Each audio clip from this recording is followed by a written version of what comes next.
Murdered, a podcast. I'm your host, AB. And this week on Mama Murdered, a podcast, we're covering a case that has been in the media for years now.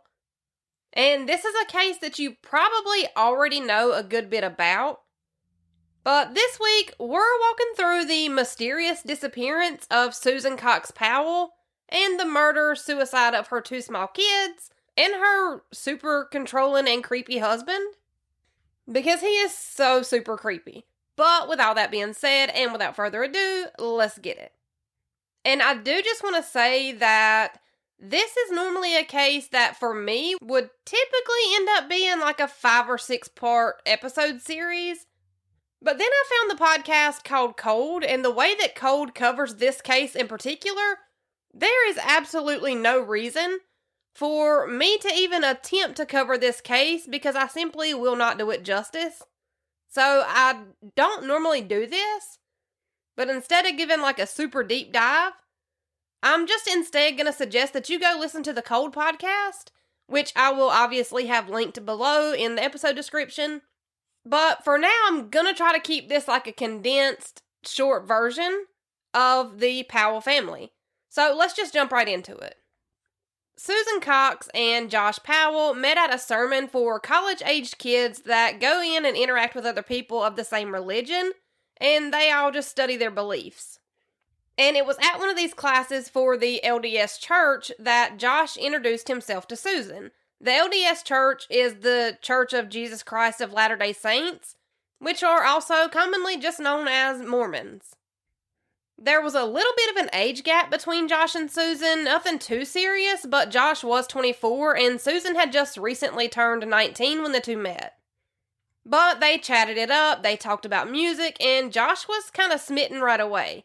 And after this first encounter, Josh threw these house dinner parties pretty often, and people that attended the same college and the same church as Josh, they are the people that would attend these house parties. And Susan somehow ended up at one of Josh's dinner parties. And I'm not really sure why Josh kept throwing these dinner parties at his apartment though, because he would throw these dinner parties and then he would complain about his guest in an audio diary that he kept that was entirely too in-depth every time he made an entry. But it was during this dinner party at Josh's apartment in Tacoma, Washington that Susan offered to help Josh clean up the dishes, the trash, and just the mess that had been made during the event.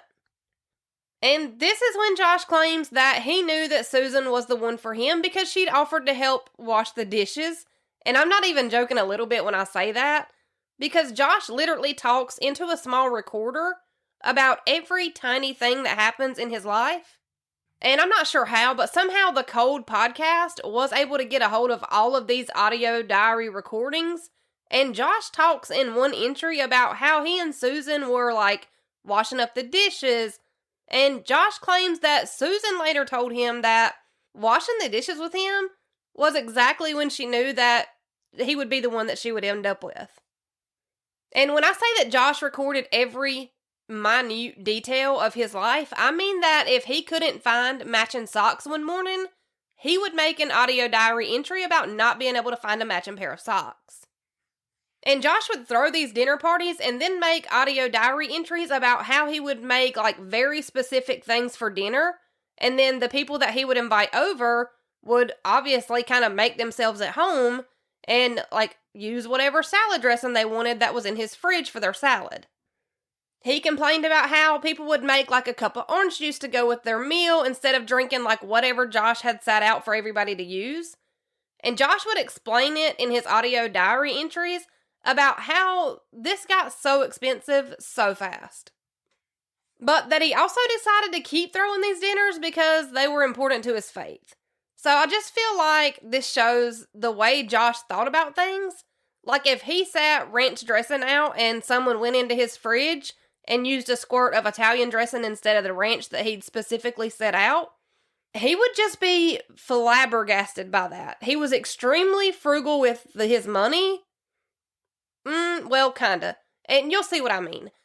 Now, like I mentioned, Josh and Susan were both involved with the LDS Church, or Mormonism, And it was during the night of that first dinner party that Susan attended that Josh and Susan shared their first kiss, and they would only end up dating each other for like 6 months or so before they got married.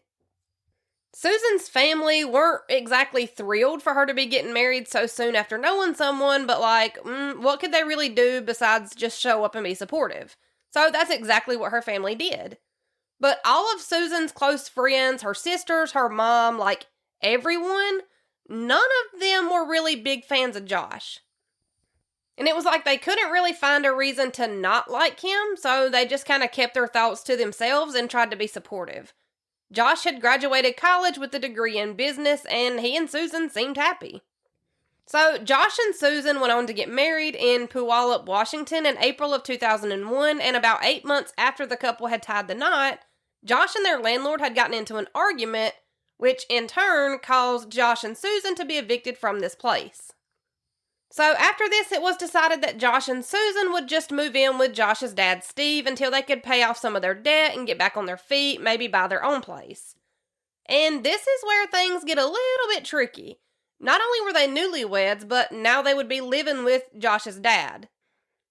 And shortly after Josh and Susan moved into Steve's house, and let me just say this, Steve would also record everything, just simple day-to-day activities in your day-to-day life. But when he would record these things, he very much seemed to focus these videos around Susan. Steve Powell recorded himself and everyone else in the house doing day-to-day things like brushing their teeth, laying out meat that you would plan to cook for dinner that night, like making a cup of coffee, things like that. So I feel like Steve was a come spend the day with me vlogger before it was cool. Except it wasn't cool when Steve did it, because Steve was recording Susan even when she didn't know that she was being recorded. So a lot of the times she did know, but there were also a lot of times that she had no idea. Steve would also snap pictures of Susan that she had no idea about. If she was wearing a skirt and she turned a certain way or bent down a certain way, Steve would take the opportunity to flash the camera up her skirt. And Steve was known for recording everything all of the time already, but when Josh and Susan moved into his house with him, Steve's focus became solely on Susan. And it would take years to piece all of these things together, and this would all happen after Susan's disappearance, but Steve was completely infatuated with Susan, and I would even go so far as to say that Steve was in love with Susan. He performed music and uploaded it online under the name Stephen Chantry, and multiple songs are about Susan. Some of them even use her name. And a lot of them talk about things that happened within the time that Susan lived under Steve's roof. And you're probably thinking that Josh doesn't know about any of this. But he did. He just didn't care. Steve would record Susan doing things like showering and shaving her legs. And like I said, sometimes Susan knew that she was being recorded because this was what Steve did. This was normal for him with anybody. It didn't matter who was around. But a lot of the time she had no idea she was being recorded. But even when Steve was recording Susan and she didn't know about it, it seemed like he had no problem talking about recording her without her knowledge in front of anybody, and nobody seemed to care. He would record her doing the most casual things, like her and Josh would be sitting at the kitchen table just talking about random things, and then there's just Steve in the background just video recording them. And it had to have felt like Susan was on those trash reality TV shows, the way Steve followed her around with a camera 24/7. But Steve just wasn't obsessed and in love with Susan, though. He was completely convinced that he and Susan shared this magical, electric, sexual chemistry together. And Steve even took it so far as to record himself talking into his video recorder about how he and Susan had shared what he called an erotic experience. And in case you forgot, Steve Powell is Susan's father-in-law, her husband's dad. Yeah, that's where we are with this. So I actually want to play you a piece of this recording of what Steve Powell says about this erotic experience with his daughter-in-law, Susan. So give me 1 second. I just had what is probably the most erotic experience I've had in my entire life. I hate to say it. I mean, of course, So I haven't had that many experiences, but Susan has been feeling ill. She had a cold. And I offered to rub her feet, to rub her toes, to give her some stimulation. That went on. I probably rubbed her feet. Her toes are beautiful feet. She has such pretty feet. Of course, everything about her is pretty, beautiful. And I know she felt it. I know she couldn't have missed it. She's not naive either. I know from what I've read in her journals. That girl is not naive. When I started massaging her legs, I would have loved to go all the way up her legs, but I did do her calves. Because her feet were resting in my crotch, so I sort of rubbed her calves. She didn't seem to mind at all having me that close. I mean, I was close. I was touching her with my crotch. It's hard to remember everything I did. And I love that woman. She is so beautiful. Can't even get enough of her. Can't get enough of looking at her. She's so pretty. And if you just gagged a little bit too, just know that you're not alone. So, firstly, this is Susan's father-in-law and Josh's dad talking this way about Susan. Secondly, he's going through her journals and diary entries. That's kind of gross. But also, I don't know if I mentioned it yet, but every key player in this case journals or has like a diary of some sort. And the Cold podcast was able to get like all of those, or at least a lot of those journal entries from Josh, Susan, and Steve. Again, I highly recommend checking out this podcast. Now, if Susan was wearing like a skirt and she had a slip under her skirt, and if she just happened to cross her legs and you could see the tiniest bit of her slip at the bottom, Steve convinced himself that she was purposely showing that tiny piece of her slip just to him. Or if she was getting in the car and she had to fold her skirt down to keep from showing herself, Steve convinced himself that that was also just for him. Like, this was Susan's way of, flirting back or something. I don't know. He's completely delusional. And this becomes such a normal occurrence that Steve even talks openly about videoing Susan without her knowledge in front of Josh and Susan both. And Josh doesn't say anything at all. And this case is a little bit different because all of this was video recorded. So you can just kind of go back and watch as Steve records himself and other people just standing around talking. And then out of nowhere, he'll just say something about recording Susan without her knowledge, and no one bats an eye. Like, this is so normal. Josh seems completely unbothered by the fact that his dad is firstly creeping on his wife. He seems to have no problem with his dad's behavior, and he never speaks up on his wife's behalf. Which eventually brings this whole infatuation with Susan to a boiling point. So at the beginning of 2003, Steve just breaks down and tells Susan that he's completely in love with her. He tells her that he fantasizes about her and that he thinks about their shared erotic experiences together all the time. Now, obviously, Susan shuts this down pretty quickly. And obviously, because why the hell wouldn't it be, this entire conversation is also recorded. Because Steve really can't seem to help himself from recording every single detail of every single day. So you can hear Steve tell Susan that he's in love with her and he fantasizes about her and he thinks about their erotic experiences all the time. And then you can hear Susan tell Steve that she's been feeling uncomfortable around him for a while. And I'm assuming that this is probably the straw that broke the camel's back, because it was shortly after this conversation that Josh and Susan ended up moving out of Steve's house and into a house of their own. Their new house was in West Valley City, Utah. Now, it is extremely important to mention that Josh had also grown up in the LDS church, just like Susan. And when Josh was still younger and living at home with his parents, Josh's mom shocked the entire Mormon religion by filing for divorce. When she did this, Josh's dad, Steve, went from being a Mormon himself to mocking and almost having like a hatred for Mormons. And this ends up becoming a major factor in this case sometime towards the end, so let's stick within the timeline. Because after Josh and Susan were married and finally into a house of their own, things started to change within their relationship. Josh wasn't bringing home any income, but he also wasn't doing much around the house either. So there wasn't much time to focus on their marital problems, because shortly after moving to West Valley City, Utah in 2004, Susan and Josh would find out that they were pregnant with their first baby. The following year, the couple welcomed their first son, Charlie, to the world on January 19th in 2005. But the cracks in this new marriage were already starting to show by this time, because Susan had went into labor with Charlie and needed to be driven to the hospital, obviously to give birth. Josh absolutely refused to drive her, and Susan ended up having to call her parents to come and get her and take her to the hospital. Now, you might be thinking that Josh had some, majorly important thing to do before he was able to go to the hospital, but you would be wrong. Josh couldn't take Susan to the hospital because he had to back up a hard drive on his computer.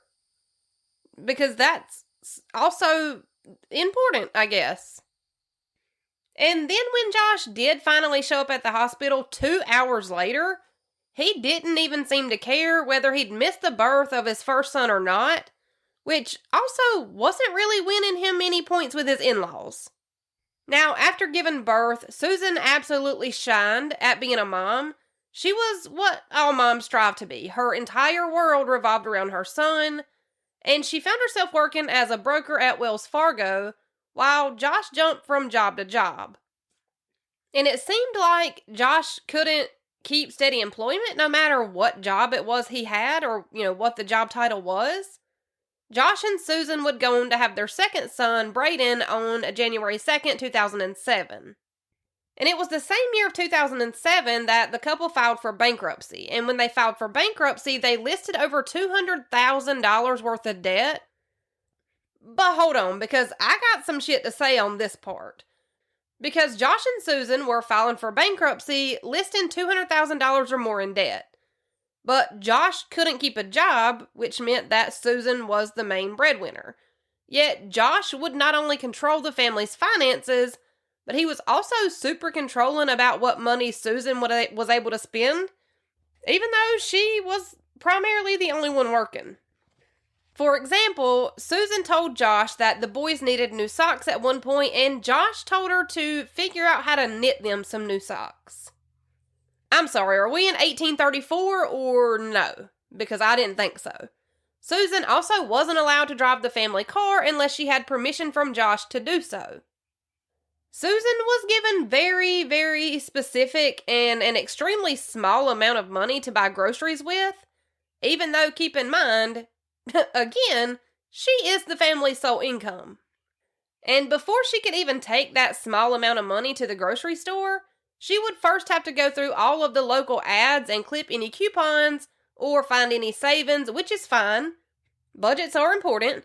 But then when Susan would get home from the grocery store, she would have to list every single item that she bought, and then she would have to insert every single item into a spreadsheet where it would then list the item that she bought, the amount it costed, and what category that item fell under. For example, groceries, laundry, soap, whatever.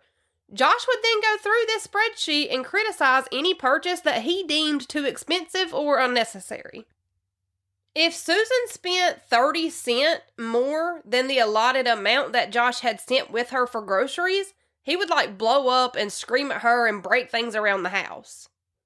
But then in the same breath, Josh was able to buy himself new computers, computer programs, audio recorders, video recorders, a VHS player or DVD player or whatever was expensive in 2007, 8, 9. So he expected to be able to splurge on anything he wanted, not even things that he needed, just things that he wanted. But Susan wasn't allowed to buy name brand cereal because it's costed 68 cents more than the off-brand. This part really pisses me off because Susan was the only one working, and obviously Josh is not great at finances or they wouldn't have $200,000 worth of debt and be filing for bankruptcy. But that's all I'm going to say on that. Now, after Susan's disappearance, her coworkers at the bank where she worked would come out and say that they remember a time that Susan ate the same can of chili every single day for lunch because she had gotten that whole case of chili when it was like stupid on sale. So Susan was taking this canned chili to work every day to have for lunch. And after weeks of eating this same can of chili every day, Susan actually went into one of her coworkers' snack drawers and took like a pack of ramen noodles out and left the can of chili with like a little note that said something like, I can't eat another can of chili, so I swapped you, love, Susan. Something like that. And of course, her coworker was fine with this swap, but this just kind of points out how strict Josh was with money being spent that he wasn't earning. And Josh didn't just dictate what Susan could and couldn't spend money on, but Josh also made Susan scan everything into either a paper file or a computer file. So all the receipts for anything that was bought for the house, like anything that was bought, Susan was the one responsible for scanning it and filing it away. Josh found a way to back up literally everything in his life. Even things that couldn't be backed up on a computer, he found a way to make copies of literally everything to be able to file it away. And Josh wasn't just controlling with Susan, he also controlled what their sons did, wore, spent time doing, and even what and how much they were allowed to eat. So, for example, instead of just making both kids a sandwich for lunch, Josh would insist that she make just one and split it between the two of them and make it work. Susan also had to ride her bike back and forth to work, and it wasn't really like the bank where she worked was just around the corner from their house or anything like that. It was miles and miles away from their house. And the only way to get there was for her to ride her bike down a highway that was always well-traveled and full of cars. So Josh just did the absolute most for seemingly no reason at all.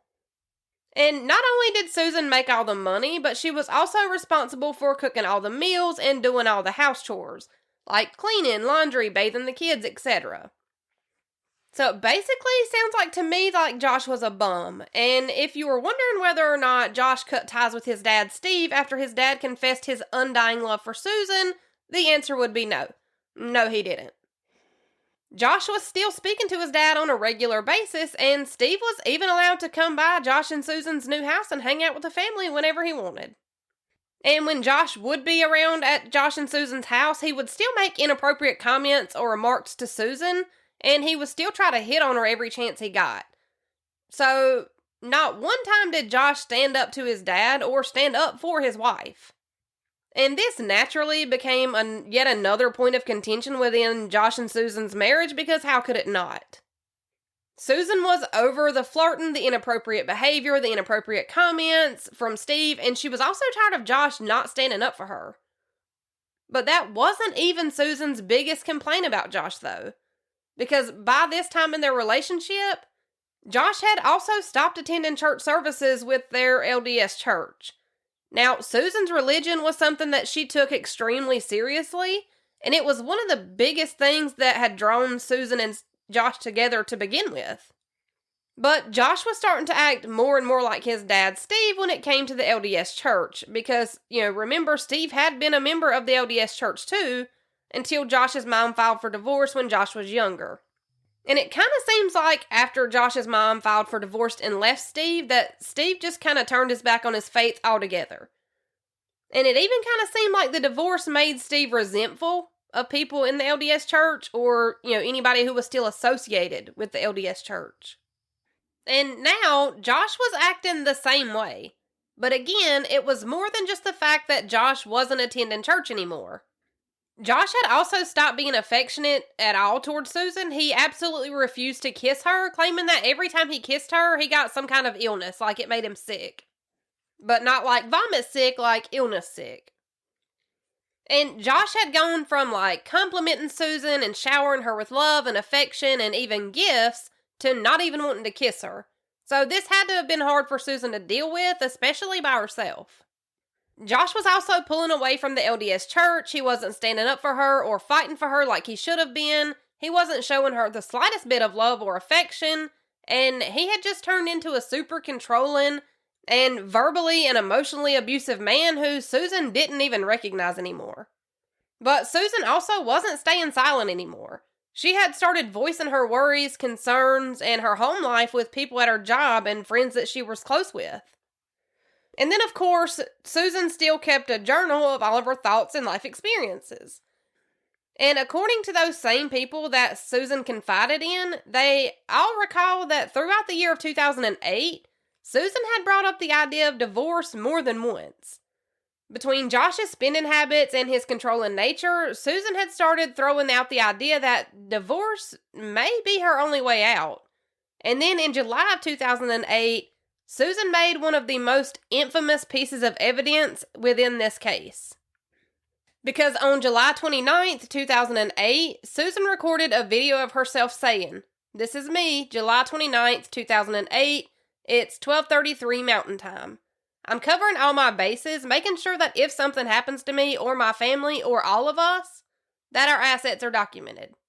I hope everything works out and we're all happy and live happily ever after as much as that's possible." And Susan wasn't just talking about divorce. She had actually went so far as to have spoken to an attorney about getting a divorce. And it was actually Susan's attorney that urged her to make this video of all of their assets, so that's exactly what she did. And Susan also wrote out her last will and testament that she kept hidden in a safe deposit box. Susan started this will off by saying that she had been going through some extreme marital stress for 3 or 4 years now, and then she goes on to say that she was making this will for her safety and the safety of her kids. And she says that for her and the kids' safety, she says that she wanted to have this paper trail that wasn't accessible to her husband, Josh. It's also written in the will that Susan wrote up that if she died, that it wasn't an accident, even if her death seemed like it was an accident. Which I feel like this just shows that Susan knew what Josh was capable of. And for Susan to be talking about divorce, it had to have been getting pretty bad, just simply because divorce is a pretty serious thing to commit to within the LDS church, from my understanding. And I'm not sure if Susan gave Josh an ultimatum to either shape up or ship out, but Susan's sister did say that she recalls hearing Josh tell Susan that, it would be over his dead body for her to take the boys if she ever left him. Which is never a good thing to hear when it's in the same sentence as a divorce and custody battle. But whatever the case may be, after making this video of all of their assets and after, writing up her last will and testament, Josh and Susan continued on like this for the next year and a half or so. And I will say, during this, video recording of all of their assets, Susan points out thousands and thousands and thousands and thousands of dollars worth of shit that Josh has bought and either not even opened or not messed with or never even put together. Now, Susan had written in an email, I believe, to one of her closest friends that she wanted to try everything she could before she walked away from her marriage altogether, which is, always a good thing. At least try to save the marriage. And then in another email Susan sent to Josh's sister Jennifer, Susan explained that she had tried to get Josh to go to couples therapy, but that Josh refused. Susan also told her sister-in-law Jennifer that she had tried to rekindle things with Josh by getting him to take her on dates, but Susan says that even that, Josh treated it like it was something he was obligated to do, instead of something that he wanted to do. Another email that Susan sent said, quote, "Every moment I step back and take stock of what I'm dealing with. It feels like a never-ending cycle, but I'm too afraid of the consequences, losing my kids, him kidnapping me, divorce, or actions worse on his part." So I feel like this email alone shows that Susan knew that Josh was capable of some pretty bad things. Like she said it herself, that she was scared that Josh would kidnap her, or even worse than that, if she tried to leave him. And then she made it a point in her will to say that if she ever died, it wasn't an accident, no matter how accidental her death looked. She knew what Josh was capable of. And Susan made sure to move their, legal documents, her will, savings bonds, other important papers and information to that same safe deposit box with her will, and she did this on August 7th in 2008. Now, Josh did not have access to this safe deposit box. No one besides Susan had access to it. So let's fast forward a little bit to December 6th of 2009.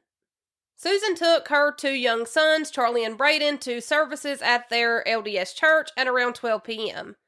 And then we know that Susan used her cell phone at 2:29 p.m. to call a friend. And this call was the last known call that 28-year-old Susan Powell ever made. But it wasn't the last time that Susan was seen alive, though, because later that same evening, on December 6, 2009, a neighbor and friend of Susan's came over to visit with her. This neighbor was Giovanna Owings, and Giovanna left from her visit with Susan at about 5 p.m. that evening. Susan had actually asked Giovanna to come over and help her with a ball of yarn that Susan used for knitting things, and it had somehow gotten mangled and really bad knotted up. So the 2 women chatted and they hung out a little bit, and while Giovanna was there that evening, she remembers that even at the time, she thought that Josh was acting super weird. Josh had made dinner for the family that night, which he never did. Josh had cooked pancakes and eggs, and he even made everybody's plate and brought their plates of food to them. Now, remember, Josh didn't help with any kind of domestic chores whatsoever. Josh firmly believed in a very, traditional family roles. Well, all except for the one where the man goes to work to bring home the bacon, but aside from that, Josh believed that anything inside of the house fell under Susan's responsibilities. And of course, that would include cooking, cleaning, laundry, and even their 2 sons. So for Josh to be making dinner, making plates, and then serving plates, even to Susan, even the neighbor Giovanna thought that this was weird behavior from Josh. But she didn't say anything. It's not her marriage, it's not her place, it's none of her business. So she watched Josh plate the food, bring Susan her plate, and he even cleaned up the mess in the dishes immediately after everyone was done eating. And it was after everybody finished dinner that Susan told Giovanna that she was tired, that she hadn't been feeling good, and she was going to go lay down for a nap. So Susan thanked Giovanna for coming over to help with the yarn, and if I'm not mistaken, I believe that Giovanna still hadn't been able to get the ball of yarn untangled. So she just told Susan that she would bring it back once she got it untangled in the next day or so. Susan thanked her, and Josh kind of rushed Giovanna out of the house, telling her that he was going to take the boys sledding and that she should go since Susan was going to lay down and take a nap. And Giovanna said that Josh had both of the boys loaded and strapped into their car seats quicker than she was even able to leave out of their driveway. And this was sometime around 5 p.m. when Giovanna left the house and Josh took off with Charlie and Braden while Susan laid down for a quick nap. Of course, Giovanna didn't know it at the time, but she would be the last person outside of the Powell family to see Susan alive. So Josh left the house at about 5 p.m. with both the boys, saying that he was going to take them sledding, and the neighbor Giovanna saw Josh, pull out of the driveway. And another neighbor saw Josh pull back up to the family's house at 8:30 p.m., and the neighbor saw that the family minivan was pulled into their garage of their house. And then at 11:45 p.m., another neighbor reported hearing the alarm of the minivan going off inside of the garage at the Powell's house. But when the neighbor peeked out to be nosy and kind of see what was going on, the alarm had been going off and the noise had been coming from inside the garage of Susan and Josh's house, but the neighbor noticed that all of the lights were off, so that's weird. Why would your car alarm be going off, but all the lights in the house be off like everybody's asleep? And again, this alarm was going off in the garage at 11:45 p.m. But with nothing seeming out of place and everything seeming fine, the neighbor didn't really think much of it. But the next morning, on December 7th, 2009, a 911 call came in. This 911 call came from Josh's mom, and she was reporting that she hadn't been able to get a hold of Josh or Susan, and she thought that they were presumably missing along with their 2 boys, Charlie and Braden. Charlie and Braden hadn't been dropped off for daycare that morning, and Susan hadn't shown up for work that morning, and it was extremely out of character for both of these things to not happen Monday through Friday. Now, the daycare that Charlie and Braden attended was one of those types of daycares where it's run out of somebody's house. So the owner of the daycare was Debbie Caldwell, and she has spoken out about Susan and the boys after Susan's disappearance. And Debbie says that Susan would always let her know if the boys were going to be dropped off later than usual, like if they had a doctor's appointment and, Susan was going to be dropping them off later than the normal time. Debbie says that Susan would always make sure to, keep her in the loop and let her know. And Susan had never just not dropped the boys off without calling and letting Debbie know what was going on. So even Debbie is concerned as to why Susan hadn't dropped Charlie and Brayden off yet. She's also concerned because, keep in mind, Susan always made sure to keep her in the loop of things that were happening. So what kind of ended up happening was that the daycare owner, Debbie, called Josh's sister Jennifer because she was the emergency contact listed for the boys. Debbie asked Jennifer if she knew what was going on, and after she realized that she couldn't get in touch with Josh or Susan, I guess Josh's mom and sister were together, because it was soon after that Josh's mom ended up calling 911, and she did this to report Josh, Susan, Charlie, and Brayden that they were all possibly missing. And the daycare owner, Debbie, and Susan were pretty close. Like, they were more than just the daycare owner and a mom who dropped her kids off. Like, Debbie and Susan were friends. And when Debbie initially started to worry about Susan and the boys, she dropped all of her school-age kids off at their schools, and then she drove the rest of her daycare kids over to Susan and Josh's house. And Debbie even says that she didn't normally deviate from her usual route of dropping the school-aged kids off and then taking the younger kids back to her house where her at-home daycare was set up at, but she explains it as if she just knew something was wrong. When Debbie got to the Powell house, she didn't see the family minivan in the driveway, and she also noticed that with all the fresh snow on the ground, that there weren't any tire tracks or even footprints in the fresh snow. So it seemed like no one had been in or out of the driveway of the Powell's house for at least a little while. So Debbie saw that the van wasn't there. Again, she wasn't able to get in touch with Susan or Josh, so she left from there to take her younger kids back to her at-home daycare. So let's jump back to Josh's mom calling 911. So Josh's mom and sister Jennifer are on the phone with 911, and they meet the responding officers at Susan and Josh's house. Now, let me just say this, and I think every single one of you will agree with me later as we get deeper into this case, but Josh's sister Jennifer, she's a real badass, like definitely a girl boss. Now, back at the house, Jennifer and Josh's mom are trying to get someone to come to the door. They're pounding on it, they're yelling, and they're just not getting any response.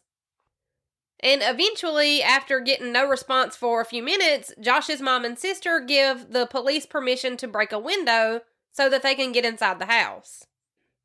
So let me just pause here to say that the Powell family house was in West Valley City, Utah, and it had been snowing like crazy, and it was ungodly cold outside. So initially, everyone was more worried that maybe the heat for their furnace would have caused a carbon monoxide leak or something like that. Especially because just the week before this, Susan had actually been asking Debbie, the daycare worker, Susan had been asking Debbie's husband how to change the filters on the furnace and just kind of how to make sure the furnace was ready for the snowy winters. So at first, everybody's wondering if the family might all be inside the house and unconscious or even dead at this point, because Debbie, the owner of the daycare, she even talks about this same thing had happened to a different family in the same area not really long before Susan's disappearance. So letting the police break a window to get into the house seemed like the best option at this point. Josh wasn't answering his cell phone, Susan wasn't answering her cell phone, and clearly something was wrong. With Susan not dropping the boys off at daycare and then not showing up for work, and now neither her or Josh are answering their phones, everybody was at least on the same page as far as something being wrong. And when the West Valley City Police finally gained entry into the Powell house, Josh's mom and sister followed behind them. And as they walked through the house, it became abundantly clear that they had been right. Something was very much wrong. In the living room of the house, the officers noticed that the couch was sopping wet, and it wasn't just wet, it was obvious that the couch had been very, very recently scrubbed clean. And as if that weren't eerie enough all by itself, so the couch is sopping wet and obviously had been scrubbed pretty recently, but the love seat hadn't been touched at all and wasn't even wet. And then there were also two pretty big fans standing in front of the couch, blowing air onto the couch as if someone had scrubbed the couch and then put the fans in front of it so that the air would make the couch dry. But the wet couch being left there to dry with these fans wasn't the only weird thing that was found in the house, because after walking around and looking for a few, they found that Susan's purse, keys, wallet, everything that she would normally have taken with her to leave the house, all of these things were inside the house still. And to top it all off, Josh, Susan, Charlie, or Braden were nowhere in the house. And Josh's sister Jennifer says that while she had been walking around the house, that she had this overwhelming feeling that Josh had done something to Susan. And mind you, this is Josh's own sister saying this.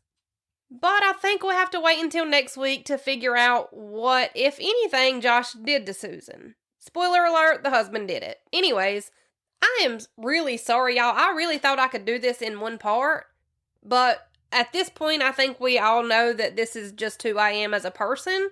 We're just not really sure why I am this way. Regardless, though, I'm excited to get into the rest of the details next week. Hopefully, I can crunch this down into 2 parts. We'll see. It seems like I don't have any control here. My fingers just type and I just read. So, as always, if you want bonus episodes, free stickers, and shout-outs, you can become a Patreon member. It's like our own little family. But please be sure to read the different things that come with each dollar amount when you sign up, because every bonus episode isn't included with the $3 a month tier. So just read those to be sure of what you're getting when you sign up. Also, if you want to talk about this case or you have thoughts on any other case or case suggestions, you can reach out to me on any of my social media pages, which are always linked below in the episode description. And with that out of the way, let me give a shout out to our new Patreon members, because we got a few. So, as of right now, our newest members are Brenda D. Thank you, girl. Crystal Parks, You the Bomb, and Brianna Williams. I love you guys so much. Please remember to send me your mailing address when you sign up for Patreon. That is the only way I can get your stickers to you. So, with that out the way, let's do it again. Same time, same place, next Wednesday. See you then. That's how my mama murdered a podcast.